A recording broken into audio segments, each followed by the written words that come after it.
جو شخص جمعہ کے دن عصر کے بعد اپنی جگہ سے کھڑا ہونے سے پہلے یہ درود شریف 80 مرتبہ پڑھے، اس کے 80 سال کے گناہ معاف کر دیے جاتے ہیں اور 80 سال کی عبادت کا ثواب لکھا جاتا ہے۔ یہ حدیث محدثین نے ذکر کی ہے۔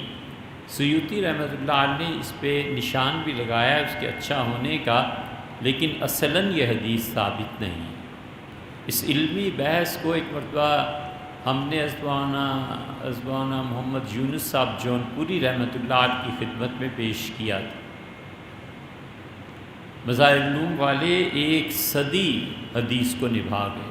ازما خلیل احمد صاحب سہارنپوری، پھر شیخ نور اللہ مرکدو، پھر ازما یونس صاحب جون پوری رحمہ اللہ، یہ 3 ہستیاں ہندوستان میں ایسی گزری کہ انہوں نے گویا حدیث پڑھنے پڑھانے کا حق ادا کر دیا۔ بہت بہت بڑے لوگ، حدیث پہ بڑی نظر تھی۔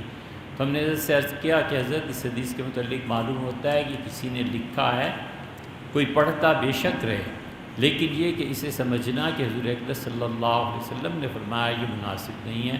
تو انہوں نے فرمایا تھا میری تحقیق یہی ہے، انہوں نے اپنی تحقیق